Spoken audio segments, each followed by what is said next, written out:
بسم الله الرحمن الرحيم إنما يخشى الله من عباده العلماء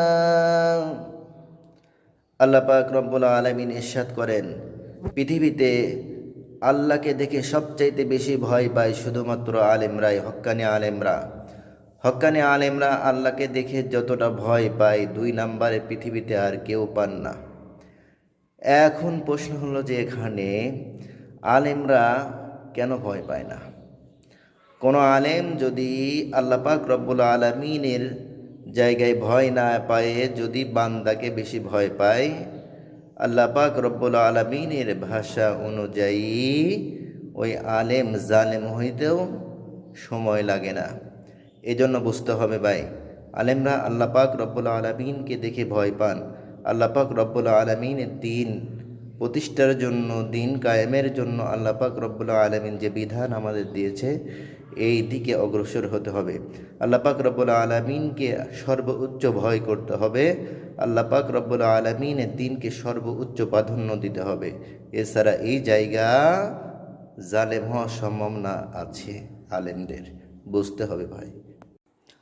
অপর এক আয়াতে আল্লাহ পাক রব্বুল আলামিন আলেমরা যে জালেম হবে এটার পরিচয় দিয়ে আল্লাহ পাক রব্বুল আলামিন বলছেন 2টা আয়াতে, ওমান আযলামু মিম্মান মানা মাসাজিদাল্লাহি আইযকারা ফীহা ইসমুহু ওয়া সাআ ফী খরাবিহা ওমান আযলামু মিম্মান কাতামা শাহাদাতান ইনদাহু মিনাল্লাহ ওয়ামাল্লাহু বিগাফিলিন আম্মা তা'মালুন।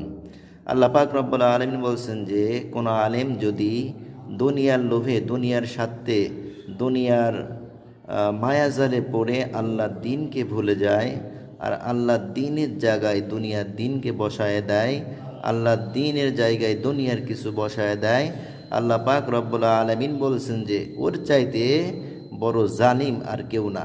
একজন আলেম হওয়ার পরেও যদি জালেম হওয়া যায়, আল্লাহ পাক রব্বুল আলামিন এর এই আয়াতের মেসেজ অনুযায়ী আমাদেরকে বুঝতে হবে ভাই, আমাদের পড়াশোনা করতে হবে, আমাদেরকে কোরআন বুঝতে হবে, হাদিস বুঝতে হবে ভাই।